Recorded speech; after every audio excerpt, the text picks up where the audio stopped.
गेल्या 75 वर्षापासून 75 वर्षाच्या पूर्वीपासून मराठ्यांची जी मागणी होती त्या मागणीच्या संदर्भामध्ये मुंबईला आझाद मैदान या ठिकाणी सन्माननीय जरांगे पाटील यांच्या नेतृत्वामध्ये उपोषण सुरू होतं। आजचा 5वा दिवस होता आणि जरांगे पाटलांच्या जवळपास 5-6 मागण्या होत्या। त्यातल्या एकाच मागणीच्या संदर्भातला मी जी आर वाचलेला तेवढ्या एकाच्या संदर्भात मी तुम्हाला सांगणार। बाकीच्या गोष्टी आपल्याला सगळ्याला नंतर कळतील। पहिला जी आर त्यांनी काढलेला तो जी आर असा आहे की गेल्या संदीप शिंदे नावाचे जे निवृत्त न्यायमूर्ती होते त्यांच्या अध्यक्षतेखाली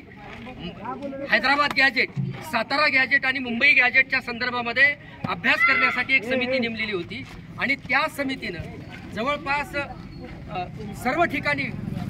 भेटी देऊन हैदराबाद गॅजेटमध्ये कुणबी मराठा कुणबीच्या संदर्भातल्या किती नोंदी आहेत, त्याचबरोबर सातारा गॅजेटमध्ये किती नोंदी आहेत, मुंबई गॅजेटमध्ये किती नोंदी आहेत याचा त्यांनी गेल्या 2 वर्षापासून अभ्यास केला आणि अभ्यास करून त्यांनी महाराष्ट्र शासनाला शिफारस केली की या मराठवाड्यामध्ये राहणाऱ्या जुन्या 5 जिल्ह्याचं सांगतो, आताचे 8 जिल्हे आहेत, पण जेव्हा निजामांचं सरकार आपल्या या मराठवाड्यावरती होतं तेव्हा 5च जिल्हे होते। आपण उस्मानाबाद जिल्ह्यामध्ये होतो आणि या 5 जिल्ह्यामध्ये जेवढे मराठा राहतात त्या संदर्भानं त्यांना कुणबी मराठा प्रमाणपत्र देण्याची कार्यपद्धतीच्या संदर्भातला पहिला जी आर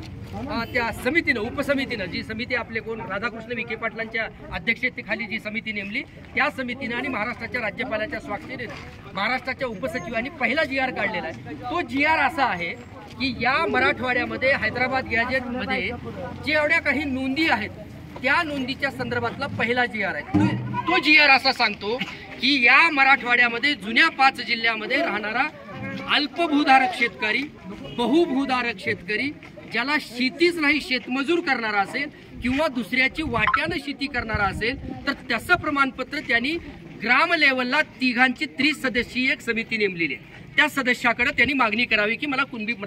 मराठा प्रमाणपत्र मिळावं अशा पद्धतीची अर्ज त्यांनी करायचा। आणि जर एखाद्याला शेतीच नाही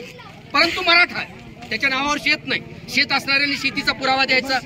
दुसऱ्याचं बटईनं शेत करणाऱ्यांनी मी बटईनं शेत करतो म्हणून पुरावा द्यायचा, अल्पभूधारकांनी आपल्या शेतीचा उल्लेख करून म्हणजे मागणी करायची, बहुभूधारकांनी मागणी करायची आणि ज्याला शेतच नाही,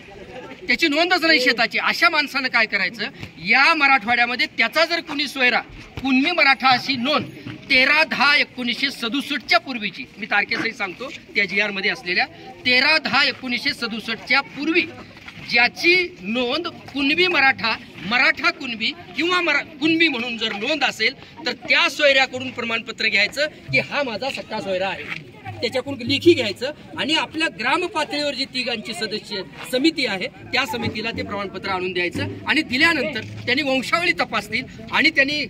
रेफर करतील तहसीलदाराकडे की हा कुणबी मराठा आहे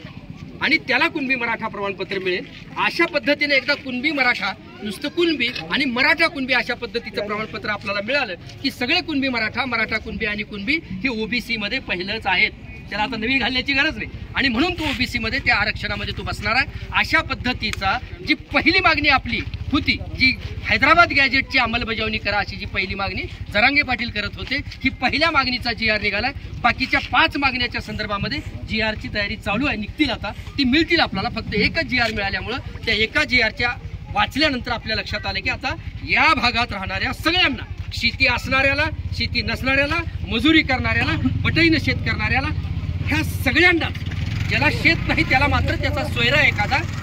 13/10/1967 पूर्वी त्या जर सोयऱ्याला कुणबी अशी नोंद त्याची सापडली असेल तर त्या सोयऱ्याकडून आपण लेखी घ्यायचं की हा माझा सोयरा आहे आणि ते प्रमाणपत्र त्या ग्राम समितीला दिले की आपल्याला कुणबी प्रमाणपत्र आपल्याला मिळणार आहे। प्रमाणपत्र मिळाले की आपण त्या ओबीसी मध्ये आपल्याला आरक्षणाचा लाभ आपल्याला मिळणार आहे। अशा पद्धतीचा पहिला हैदराबाद गॅजेट लागू करण्याचा पहिला निर्णय झालेला, पहिला म्हणण्यापेक्षा अगोदर तो जी आर आलेला आहे, बाकीचे जी आर सगळे आता निघणारच आहेत, पण या जी आरच्या संदर्भामध्ये आपण सगळे मराठवाड्यामध्ये येत असल्यामुळं निजाम सरकारच्या कालखंडामध्ये आपण त्याच्या राज्यामध्ये आपण सगळे राहत होतो, म्हणून आता आपल्याला सगळ्याला कुणबी मराठा किंवा मराठा कुणबी किंवा कुणबी अशा पद्धतीचं प्रमाणपत्र मिळणार आहे। याचा अर्थ असा की आपल्याला आरक्षण मिळणार आहे, मिळालेलं आहे अशा पद्धतीने।